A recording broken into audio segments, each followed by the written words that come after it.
Hello and welcome along to the start of a brand new season from this FM20 story from Dorking Wanderers with me, Daniel. It's season 11, episode 1, and today we're back for our second season at championship level, and we start with a tie at home to my beloved Luton Town. So I like to get one game against them in, and this is the perfect opportunity. So today we will be reviewing all of our transfers as we normally do, but in addition to being a transfer special, we will also face Luton Town. The headline news: we have got a record sale and a record signing. And I don't just mean a record as in just about beating it. In terms of the signing, it's nearly 7 times our previous transfer record.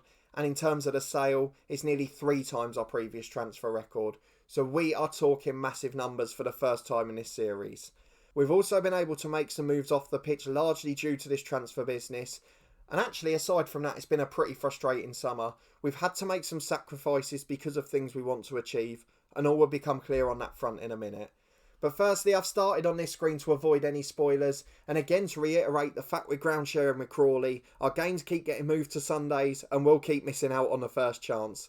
So everyone else has played bar us, though we have managed to get a TV tie today. So if you are looking forward to a new season and seeing who smashed our transfer record in and out, please do put a big thumbs up on the video. I really do appreciate your support. It makes such a difference. I also want to very quickly talk about our other series, The Head Coach. The final episode of the league season is out tomorrow at 4:30.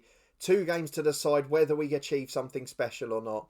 If we don't and it goes as expected, we'll have our second ever live stream on the channel on Tuesday. That will be at 10 AM. So please do make sure you come along and check that one out tomorrow. Find out if we achieve our goal and whether we're going to be live streaming on Tuesday. If we are, please do come and join me. I really do appreciate it. I love to get to interact with you in a chat, talk to you a bit more. So please do come along if you're able to. So that will be Tuesday at 10 o'clock, providing tomorrow's episode goes as we think. To make sure you get alerts and don't miss any of that, please do subscribe down below and turn the notification bell on. We've also got our 2 new series continuing on Sunday, of course. Firstly, our FM20 network career, and then our real life stadium review series too. Both of those featuring co-hosts, and we've also had a couple of episodes from each so far. So you can catch up with those in the eye above. Please do give them a try. I love making new content on the channel. Let me know what you think. Are there things we want to continue in the future?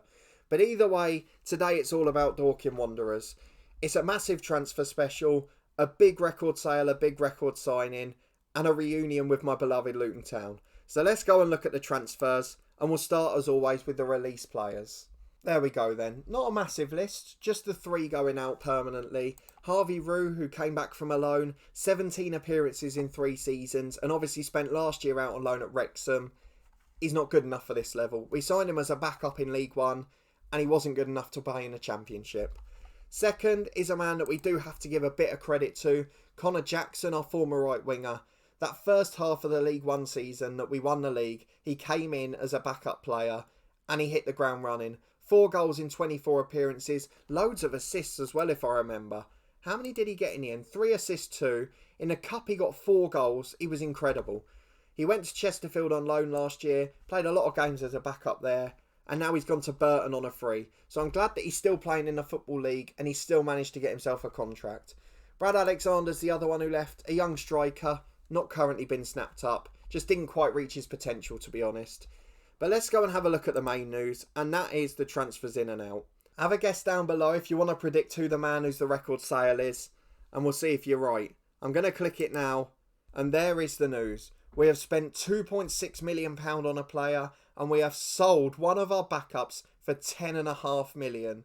Unbelievable news. Let's start with the outs. Most of it's pretty planned, to be honest. So Thomas Lovelace, in the end of season review, we said he just needed a season of football. He's gone to League 2, he'll play for Stevenage. He's a professional personality now. The mentoring groups worked down to a T with him last season. We talked about them in the end of year review too, and hopefully he'll really improve this year. So on loan at Stevenage, where he's going to be a key player. Next is the big one. Craig Mcguire has gone to Brighton for £10.5 million with a 50% sell-on clause.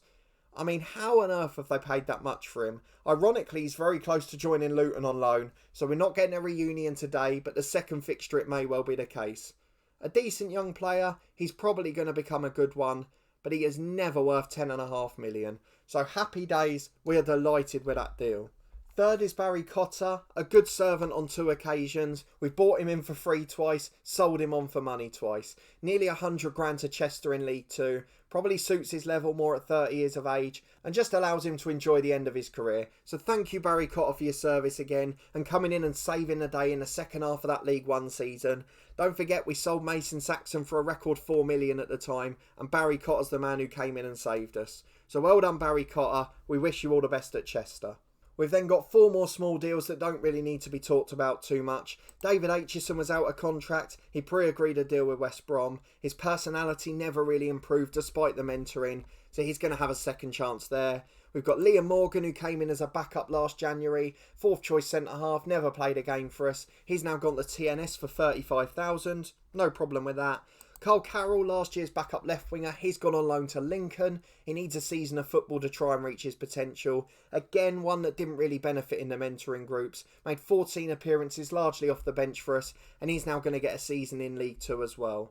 So hopefully they'll all improve. I'm not going to talk about Stephen Lynch, the last one, because he's actually one of our paid-ins this summer. So we'll refer to him when we get to that point.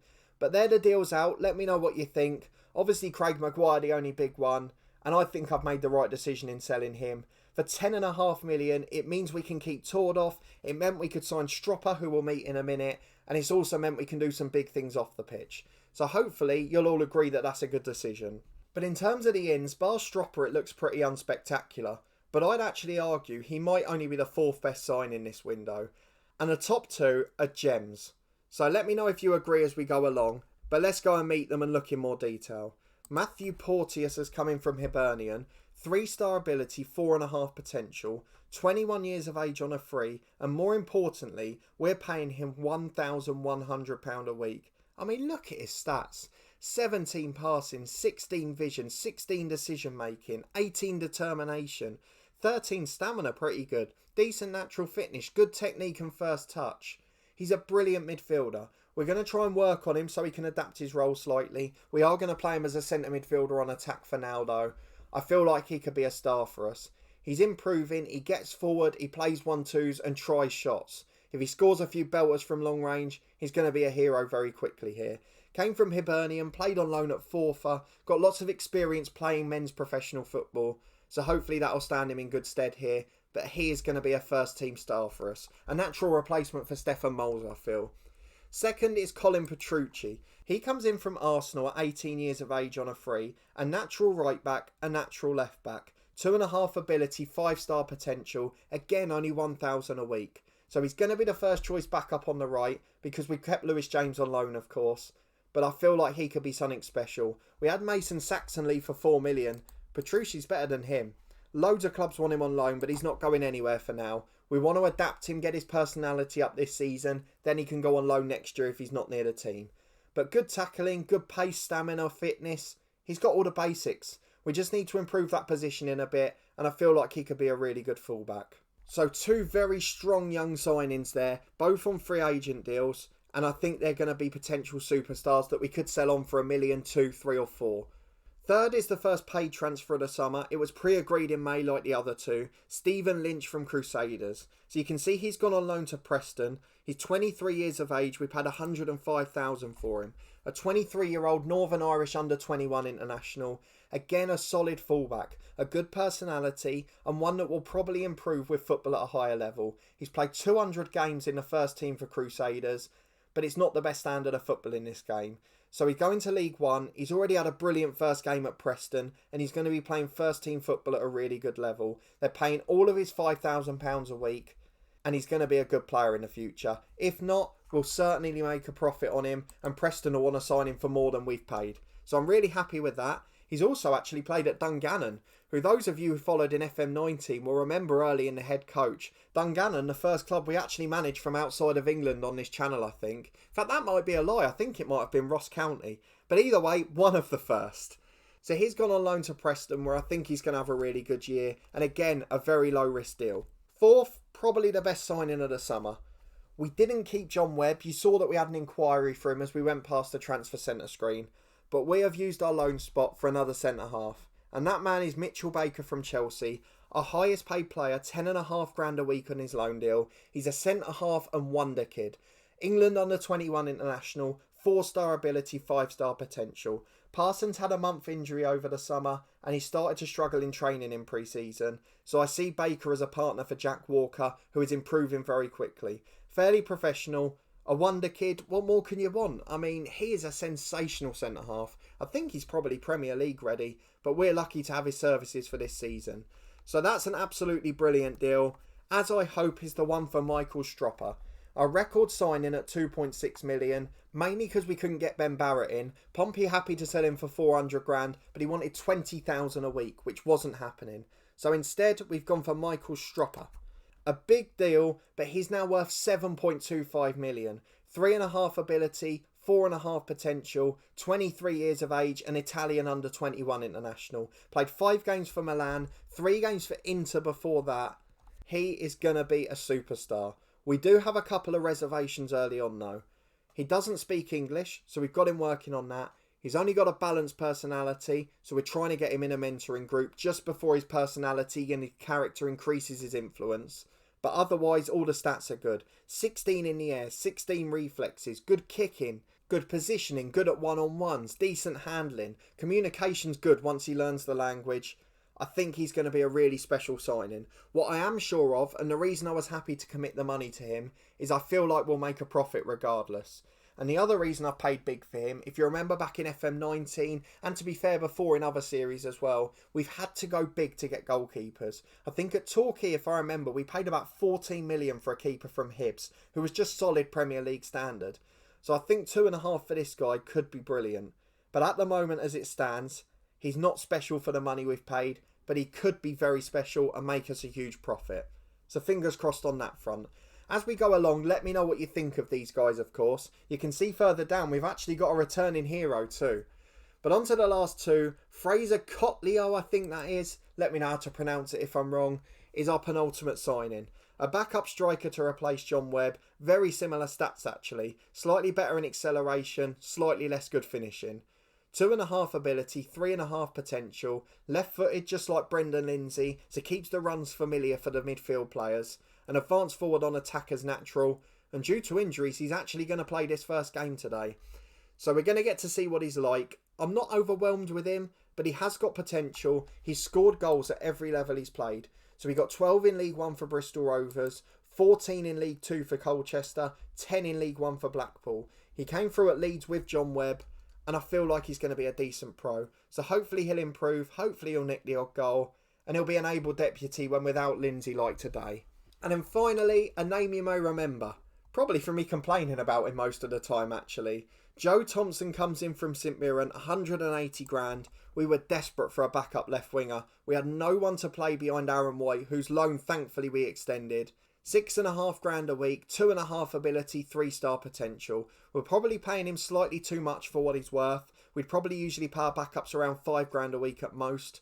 But he is worth 3 times what we signed him for, so that's a good sign early on. He's natural as a winger, both on the wide midfield and in the more advanced area.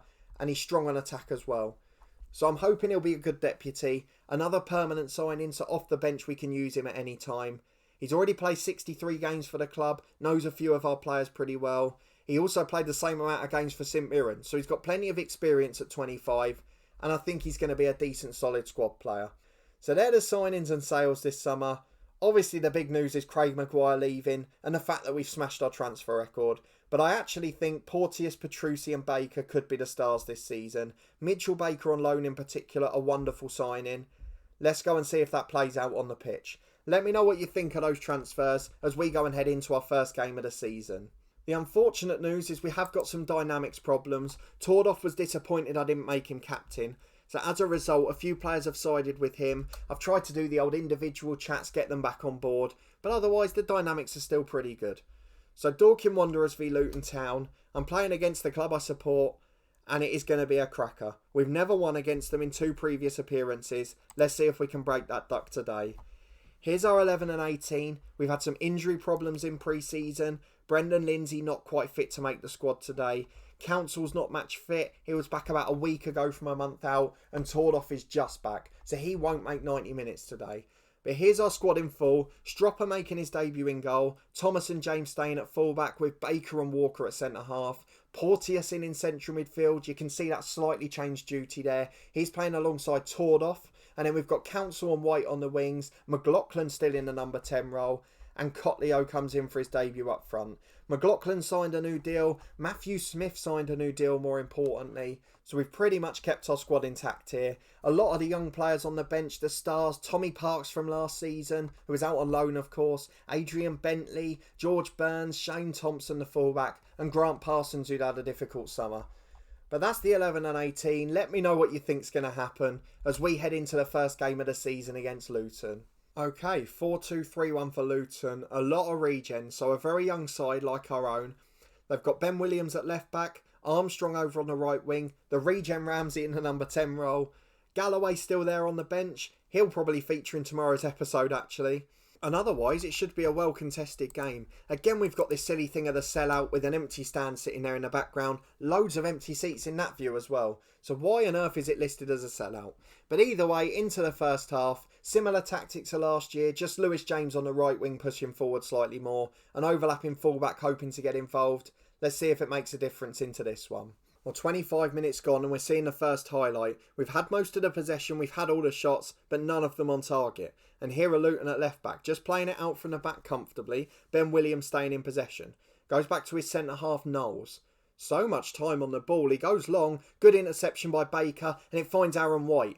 Continuing his loan from last year, finds Tordoff. Into the middle, can he find the right pass? Just goes back to Baker instead. Lovely switch of play out to James. He's got Council inside him, but going alone. James delivers back to the edge. Tordoff. Can he score another screamer? He can't. Switches it to Luke Thomas. Now Aaron White. Thomas again. To the byline delivers. Porteous there. Great to see him getting in the box though. Early on, he's headed it over the bar, but he's making those runs, which is positive. We're back with a corner straight after. White in. Down to Baker. Off the bar. Cotleo scores. Look at that for a debut. Cotleo scores. It's a tap in from 1 yard, but the instinct to try and get on the end of that is a really positive sign. Mitchell Baker winning a brilliant header, nearly scoring himself on his debut, rattles the woodwork and Cotleo scores.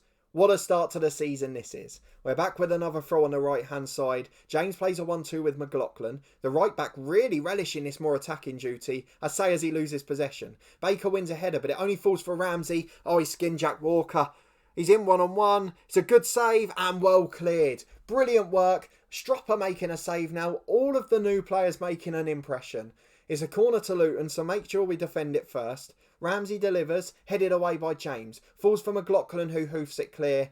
Dealt with that well. Well done, lads. Half time. It's going to be 1-0 to Dorking Wanderers. Well, I say that, the 1 minute of stoppage time's up, and we're back for a free kick at left back for Luton. Baker has been absolutely brilliant in the air. I can already tell he's going to be brilliant. Porteous beats 2 into Cotleo. Great save, McNeil, the keeper for Luton. It is wonderful football here. And at half-time, we are very good value for our lead. We lead 1-0 and we look the far better side. So this is without our star striker, Lindsay. Maybe he would have scored that one Cotleo just missed. But we can't be too critical. He has got a debut goal. McNeil with a goal kick for Luton. Falls for Zach Council. We haven't seen much of him yet. The Wonder Kid charging down the right wing. Inside to Tordoff, 30 yards out. Let's not forget he's only got an hour in him. Tries to switch it, but it's blocked. Back to Tordoff again. Finds Luke Thomas. Lovely switch. Council to the byline. 2 in the middle. Can you cut it back? Oh, he's challenged, but he wins it back again. Well done. To James. Into Cotleo. He scored 2 on his debut. I tell you what, of all the summer signings, he was the one I probably wasn't that excited about, and I think that probably showed when I was reviewing them. I owe you an apology already. Whether he doesn't kick another ball this season, he scored 2 goals and won us the first game. What more can you ask for? Porteous has been brilliant. Baker's been brilliant. Council's been strong on the right wing. Tordoff's been good on his return from injury. James in a new role at right back's been brilliant. And Stropper made one fantastic save. I mean, everything is going to plan here. You can see where the new signings are making a difference. And we're going to comfortably survive this year. I tell you the one thing I didn't look at, which I will go and very quickly check now, so apologies for the break off, is where the media think we'll finish. They're expecting us to finish 18th and Luton 23rd, so actually they think we're going to be comfortable this year. We're playing one of the sides expected to go down, but it has been a dominant performance so far. Stropper at the back, we'll see out this highlight and then we'll make a couple of changes, most notably Tordoff who's injured, and I'll give Council a rest as well. Lasala the right back for Luton though. McLaughlin nicks it, finds Cotleo, on a hat-trick of course. Apologies if I'm pronouncing his name horrendously as well. I realise I've mentioned it loads, but Zach Council has just produced a moment of Wonder Kid magic. A through ball 40 yards outside of the foot, curves through to Aaron Wright on the other side, and he puts it in for 3-0.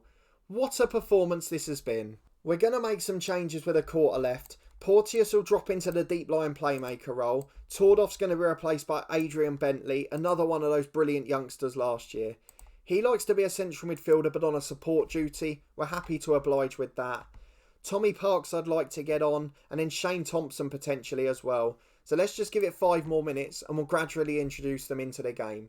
There we go, just over 15 to go. No further highlights. Luke Thomas will be replaced by Shane Thompson, and then in 2 or 3 more we'll do the last one.